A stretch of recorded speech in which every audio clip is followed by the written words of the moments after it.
Welcome to Giggles and Gratitude. I'm Dina, and I'll be the giggles today. Well, I'm Diana, and we'll let everybody decide what I'm going to be today. You got to be full of gratitude. You always are. You know, It's been a busy week, Dina. I'm Yes. so Um, sorry. no, it's good. Busy keeps us moving and healthy and our brains sharp. So, hey, it's all good. Yeah, it's better than being bored, I guess. Yeah. What is that now? Funny. Well, I realize the name of this episode on Sundays is I want to welcome everyone. I forgot people are listening, hopefully. Hey, everybody. I want to welcome everyone, and I want to say I am grateful for you guys, and I'm grateful for Diana because I haven't mentioned gratitude. That's kind of what this episode's supposed to be about, what we're grateful for and what made us giggle this week. But I did want to stop and say I am grateful because I realized when I was editing our episode this past week, which was about funny ways to make money, odd ways to make money. That was a good one. It was, yeah. I realized that was the 200th episode of this podcast. Oh. Yeah. And I was like, what? Dina, that is awesome. Congratulations. You started this a long time ago, and I'm so proud of you. 200 episodes. Thank Wow. you. Now, you've been here for almost 50. I think this is the 46th. Okay. Does it feel like it? No, I don't really keep count. So some days it does. I'm going to do this again. No, but you know what? I never want to miss an opportunity to share something that is on my heart or my mind or that I've been through to, help others. So talking to each other helps us get through the day. Yeah, well, I'm glad you have that platform because you have a lot of wisdom and kindness to share and compassion to share. So people need to hear it, I think. So I am grateful for you. You do. And I did want to say that we still, we're heard in a lot of states, but we still are not heard in the same five states. When you started 50 episodes ago, we're in 45 states. The states that we are not listened to in are Alaska, Arkansas, Delaware, South Dakota, and Vermont. And Hey, come don't on, people. Let's what is going go. on? You're Well, missing it out. appears they don't have internet there, maybe. Maybe they're not Mm. online yet. That's the only excuse. Okay, you can go with that one. Yeah, but South Dakota, North Dakota's listening. What are you doing? Well, Anyway, I'm just kidding. I'm just kidding. Listen if you want, don't if you don't. We're here if you ever want to find us. But if you right? do know anybody in any of those states, tell them just to start. You just listen for 30 seconds and turn it off, and then it'll register as. No, when they get to past 20 seconds, they're not going to want to stop listening. Yeah, there you go. They get past this part. And then countries, Diana. We're in 47 countries. Oh. And I mean, that's a lot to say, but I was looking at them and I was just like, how is this even possible that we're in some of these countries? And we've Well, added, I can tell you the answer that I think, and I okay. think that is the Lord above with his hand on our podcast, allowing people to be blessed in some way. Wherever it is they are hurting, maybe we're speaking to that. Oh, I hope so. But of course, we're in the United States. And this is the order in popularity, or most listeners. United States, Ireland, China, United Kingdom, Bangladesh, Australia, Canada, India, Ukraine, Mexico, Norway, Russia, Spain, Austria, Philippines, Brazil, Germany, South Africa, Hungary, Iran, Republic of Moldova, remember that one? Yeah. Cambodia, Japan, Republic of Lithuania, Romania, that's where vampires are, I think, Poland, so vampires listen. Italy, I was going to say Italy, Hong Kong, Indonesia, Thailand, New Zealand, Turkey, Netherlands, Peru, Albania, Bahamas, Belgium, Guinea, Serbia, Portugal, France, Oman, Algeria, Argentina, Colombia, Sweden, and can you believe this one? Palestine. We just added that one. So I don't speak that many languages. Well, people are smart in other countries and they learn English. And Is that English is what? such, It's such a hard Really? thing to learn. I don't know how they do it. So it doesn't automatically switch over to their I language? don't know if that's possible. I'd love to hear myself speaking some of those languages. That would be pretty funny. Wow. Maybe they could turn on closed caption, maybe, and on YouTube, and it would translate for them. But I just can't imagine what's going on in Palestine. And somebody clicked, maybe they clicked on it by accident. And were like, "Whoops, I didn't mean to click that one," but they still clicked it. So I'll take it. I'll take it. And I said all that as I want to be sure to be thankful for that since it was the 200th episode and how far we've come. But then the topic I chose kind of related to that, and I was kind of convicted. But I wanted to go ahead and be honest and say all this stuff that I had intended to say. But today, Diana, I wanted to talk about humility versus pride. And we can decide if what I just did was prideful, possibly. What? Just telling everybody where we're hurt? I think that's just a fact. I didn't hear any pride in your voice. You're Okay. proud of what we've done, but it is Yes. not being boastful. Okay. I think a lot of people, if they were asked if they were humble or prideful, they would say, well, I'm self-deprecating. I kind of put myself down. I don't think I'm so great. I screw up a lot. I don't really feel like I brag on myself a lot. I mean, I'm not going to hide my gifts and I'm not going to get down on myself all the time, but I wouldn't call myself prideful. And then I watched this video from Faith Forge on YouTube, and I'll include a link because I really suggest you listen to it. And I felt like I found a treasure chest in this video full of information that humbled me when I watched it. So I wanted to share it with you and see if maybe you're convicted by any of these things yourself. Right? Okay. I'm not saying you should be. I'm just saying you might be. Throwing it Okay. out there. So listeners think, would you call yourself truly humble or do you think you're prideful? And what's wrong with being prideful? Okay, here we go. Have you ever thought you were humble only to later realize pride had quietly slipped in? Maybe you spoke gently, avoided attention, and thought, I'm doing well. But humility isn't just about your tone or your posture, it's about the condition of your heart before God. Pride can disguise itself in ways we barely notice. It doesn't always look like arrogance. Sometimes it looks like control, comparison, or quiet self dependence. Any thoughts so far? I like that quiet self dependence. Yes, I think I'm convicted by that one. And I know some people who are, which doesn't Yeah. sound like a bad thing, does it? Quiet self dependence. But let's No. just see. I know that seems like a good trait. Okay, so these are the 5 signs that reveal when pride might be hiding in plain sight and how you can walk in the kind of humility that would draw you closer to God. So they're saying that those descriptions will actually can build a wall between you and God, even though you talk to him every day, you love him, you do your best to follow his guidelines, and you study the Bible, you may not be as close as you can get to him because of these walls you're building yourself that you wouldn't even know. So here we go. First one, you struggle to receive correction. Pride rarely announces itself. It hides behind defensiveness. When someone offers correction, even gently, do you feel that instant urge to explain or justify yourself? Maybe you nod outwardly, but inside you're thinking, they don't understand this situation. I am not the problem. Pride resists correction because it equates being wrong with being weak. But Proverbs 12:1 says, whoever loves discipline loves knowledge, but whoever hates correction is stupid. I didn't know the word stupid was in the Bible, but apparently. So how do you feel about that one? I feel like we all can stand for correction. And when you have that haughty type of demeanor or response, you're not going to learn anything from obviously someone is trying to share their knowledge with you of something.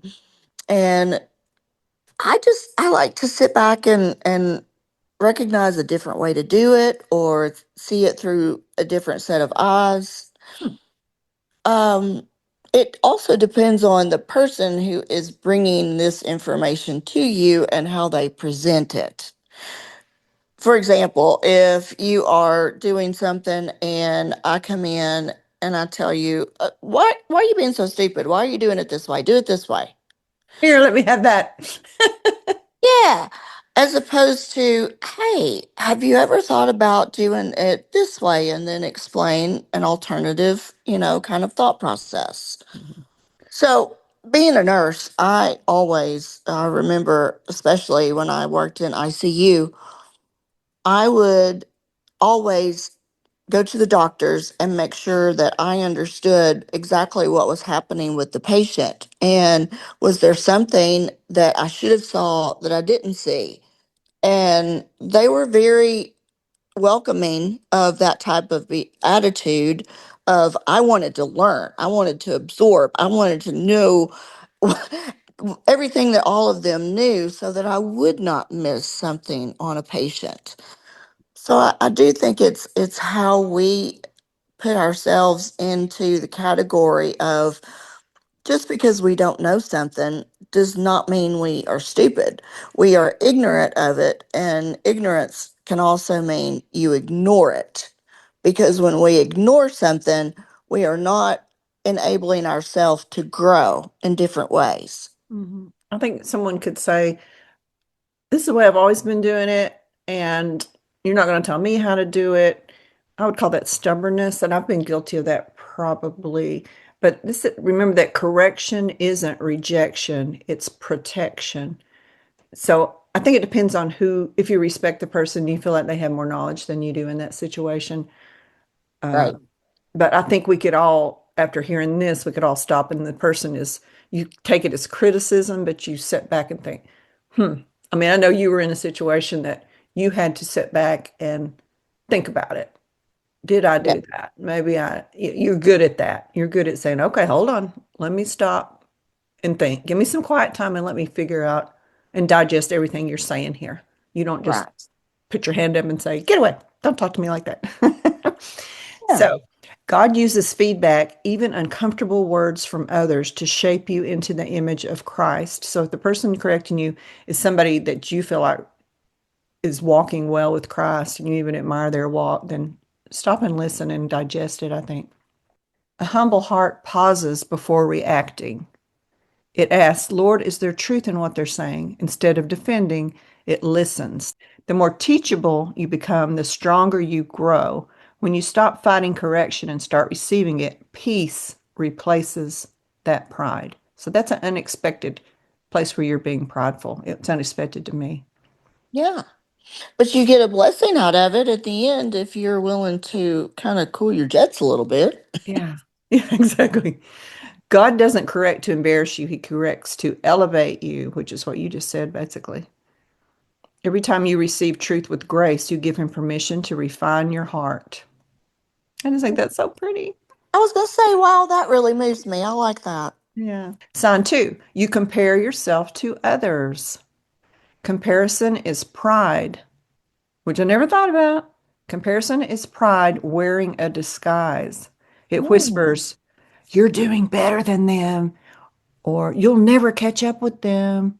Either way, your focus shifts from God's calling to human measuring sticks. that Yeah. that's. I'm just going to say, I got to chime in on that. Okay. That is probably one of the most prevalent things that our society is dealing with right now.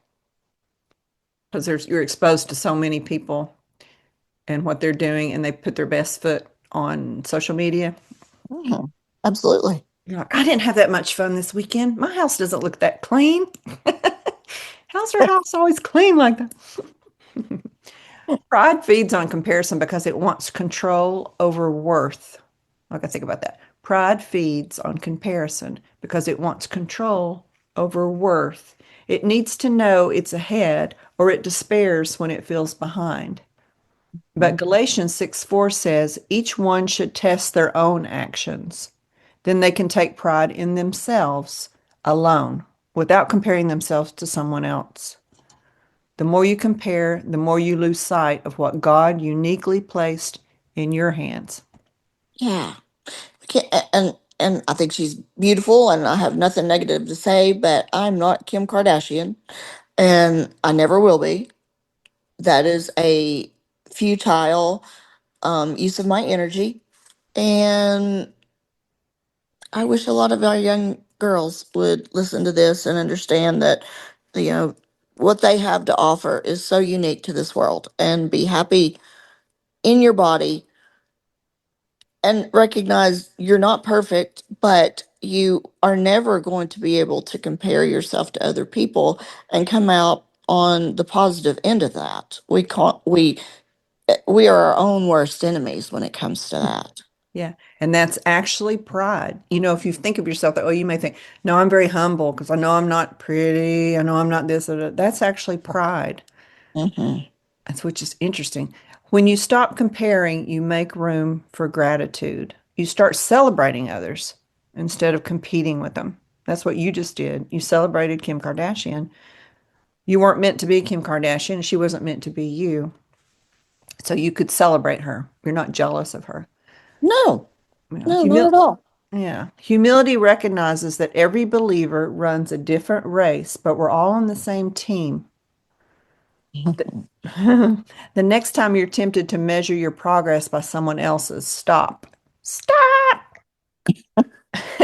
And thank God for what He's entrusted to you. You're not called to be better than them. You're called to be faithful where you are. Humility finds rest when it remembers that my value doesn't rise or fall with what others do. It's anchored in who God says I am. That's so, isn't this so good? I'm So just good. soaking it in. Yes. Yeah. Keep it up, girl. All right. I didn't write it. I wish I did, but I sure got a lot out of it. My value doesn't rise or fall with what others do. It's anchored in God, who God says I am. All right. Sign three. You might be prideful. You need recognition to feel valuable. Pride craves attention because it confuses applause with affirmation. It's easy to serve, give, or lead and secretly hope someone will notice. When no one does, discouragement sets in. But Jesus said in Matthew 6:4, your Father who sees what is done in secret will reward you. God often tests your heart by hiding your effort from human eyes. He wants to know, will you still serve when no one's watching? Will you still love me when no one claps? Humility does what's right, even when it's unseen. The truth is, your value isn't determined by recognition, it's proven by faithfulness. Pride feeds on praise. Humility is nourished by your purpose for doing it. When your joy depends on who's watching, it's unstable. But when your joy is rooted in obedience, it never runs dry. Every hidden act of obedience builds something eternal. Heaven celebrates what the world overlooks. So keep on going, even if all the stuff you're doing is unnoticed and unappreciated. The humble heart doesn't need a stage, it just needs God's smile. Again, I want to put posters of what you're saying on my walls so I can get up and see that every morning. isn't that wonderful? It's a meme. It's a meme waiting to be made. I might have to make them. It's just so I guess it's speaking to me because I have done things before and thought, nobody's I think I was raised, my mother wanted me to be humble. She was worried, her biggest fear was that I would be snooty or stuck up or think too highly of myself. And I don't know, maybe it was how she was raised, but so I never felt praised for what I did. So I always looking for it somewhere else. And if I had read this and known this, I would have probably made different decisions in my life that would have made my life a little bit better. But to think everything you do is for God to see is just, I mean, it just makes it so simple and peaceful and clear to me. What are your thoughts on all that? That's right. I love the part where you said what human eyes don't see, or what earthly, as we're here, does not see. God sees everything. But not only does He see our actions, He sees within our heart and our mind. If we are doing the dishes, for instance, and we're doing it with a poor attitude of, well, nobody cares, nobody's going to thank me or recognize my hard work here. Mm, we need to take a step back and recognize that that's something I'm probably not going to get praised for. Hmm. Yeah, people you only know, notice when the dishes are in the dish in the sink, not when they're not in the sink. but it is something that needs to be done, and I try to do it with a cheerful heart. I'm usually singing or listening to music or doing something, so I keep myself within a good attitude. And when I feel that tug of wanting recognition, I remind myself that again, I don't measure up in the eyes of the world, but I do measure up to my God. Hmm. Yeah, you're doing those dishes because you were grateful for your home. You're grateful you had food that dirty up these dishes, Right. and you know that you have to keep the house clean to be safe and healthy. And to mistreat the house like that means you're not grateful for it, in my opinion. So kind of tell yourself that when you're God's smiling when you're washing dishes and singing, Diana. That's sweet. All right. The fourth thing, you struggle to admit when you're wrong. Nothing reveals pride more than the ability to say, you know what? I was wrong. I was wrong. It's one of the hardest sentences for the human heart to speak. Pride wants to protect your reputation. Humility protects your relationships. Pride says, I can fix this quietly. Humility says, I need to own this out loud, fully, and admit my fault. Admitting a fault doesn't make you small, it makes you real. James 4:10 says, humble yourselves before the Lord, and he will lift you up. When you humble yourself, you make space for God to restore what pride tries to hide. There's healing in confession. When you say, I messed up, grace rushes in. Pride builds walls, humility opens doors. You'll never lose ground by telling the truth. In fact, honesty is the soil where trust and intimacy grow. The next time the Holy Spirit nudges you to apologize, don't resist it. Say the words. Choose humility over ego because every time you bow low in repentance, God lifts you up with mercy. Amen. I I think can you're good tell. at saying I'm wrong. I've heard you say it before. Hey, I'm wrong on a lot of things, sister. So I'm pretty used to saying, once you get in the habit of it, um, I, I, I so want to know more about wherever this is that you got this. Oh, What a treasure, like you isn't it? just said. Yeah, it's like people who we said last week, I think, when you feel powerless, you don't want to give up that I screwed up, I was wrong. You just hide it inside and say, ooh, they were right. I'm not going to give them that power over me by admitting I was wrong. But if you'll do that, God will lift you up. Yes. You're never going to be lifted up in mercy for something you did wrong if you just keep it in secret in your heart and don't confess it. So you're doing yourself a disservice by not confessing. It doesn't matter if that other person has more power over you because you told them, yeah, you're right, I screwed up. It doesn't matter what they think or what they do or what level they're in. We've already determined by this that we're not running the same race. We all have our own race we're running and we're with God. So if He's going to lift us up, why do we care if we say we're wrong to someone? Okay, and finally, and I'm sorry it's over, but finally, we got to do Diana's devotions. So we got to have time for that. All right, the final one. You depend, and this I am so convicted by, and I thought I was doing it because I was humble. You depend more on yourself than on God. This might be the most dangerous form of pride, self-reliance. And that's what we said at the beginning, that quiet self-reliance. You pray, but deep down you trust your own plans.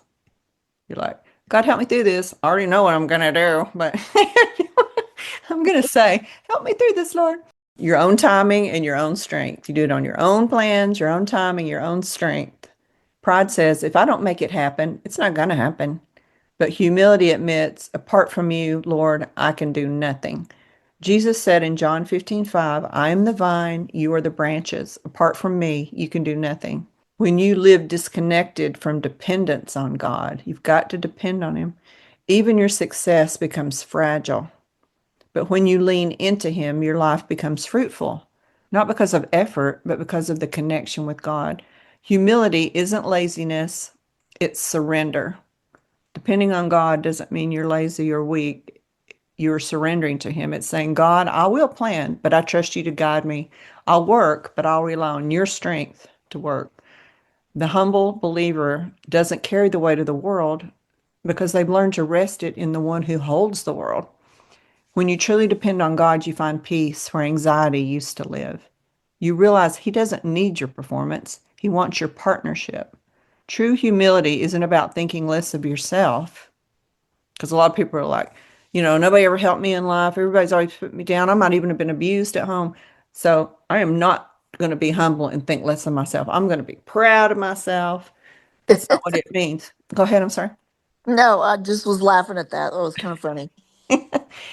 It's about thinking of yourself less. True humility isn't about thinking less of yourself. It's about thinking of yourself less and depending on God more.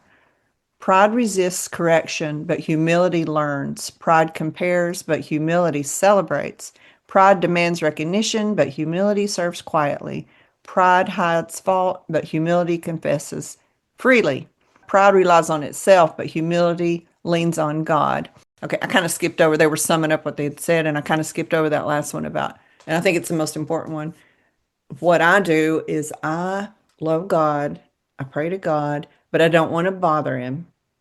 And I think I'm just going to do this myself. And if I screw up, I'll come to God and say, I screwed this up. What should I do now? Because He's got so much to do. And I don't really think I'm worthy. I mean, I know none of us are worthy. I know that. But I think to myself, Denny, you're not worthy to keep tapping on the shoulder and saying, what should I do here? Should I do red or blue here? Or should I go here or not go here? And that is stupid. And I think it actually hurts his feelings, and it's also making a disconnect between me and God. But I feel like I'm being humble by not bothering him, not bothering my daddy like that. So I do Right. that. I like what you just said. I think that people don't recognize we can't hurt God's feelings. I certainly have been guilty of that and will probably be guilty of it a lot, not meaning to, but I want to try in every way that I can to never hurt God's feelings. Right. And yes, He wants to be part of your life. He wants to be with you in the car while you're driving to the post office to get your mail. In that moment where you hear about your friend that has been in a severe accident, and then when you have a falling out with your husband or your girlfriend or boyfriend, everything in life, it doesn't matter what it is never too little for God. And I promise you, Dina, He has got time for you, honey. I know, I struggle so much. Yeah, I feel like when I get to heaven, I'll say, "See, all these people asked you. I never bothered you. I didn't bother you. I just sat over here, screwed up my life all by myself, but I loved you." It's so wrong. It's so wrong. So let's see how I can sum this up, and then we'll turn it over to Diana to do a great devotion today, I'm sure. So when you hear the word pride and being proud, you think of it as positive, but for your soul, it's not a positive. And like I said, pride resists correction, pride compares, pride demands recognition, pride relies on itself, and that's just going to put you in a you might do good for a while, but the feet are going to fall out from under you, and you're going to go to God anyway. So you might as well do it from the beginning and avoid all the hurt and the hurt you may cause others and undoable damage that you might be. So just remember that the humble heart is not weak. It's powerful because every time you bow before God, He stands up on your behalf. So I would just say that for the Lord to teach me true humility because I thought I was doing it when I really wasn't. This should strengthen your spirit and draw you closer to God. First Peter 5:6 says, humble yourselves, therefore, under God's mighty hand. I don't know how clearer that can be. That He may lift you up. It's not because He wants you to bow down before Him because He wants to, I'm in control. You got to lower yourself to me. It's He wants to lift you up in His time. You don't need to fight for position or prove your worth. When your heart bows low before Him, He'll raise you in His timing. All right. Thank you guys for listening to me blab. I hope it helped or spoke to you. And I'll have a link here so you can watch this video over again and maybe take notes to what speaks to you. And thank you guys for listening. I love you guys. I love you, Diana. Take it away. Bring us home. Okay, honey. All right, here we go.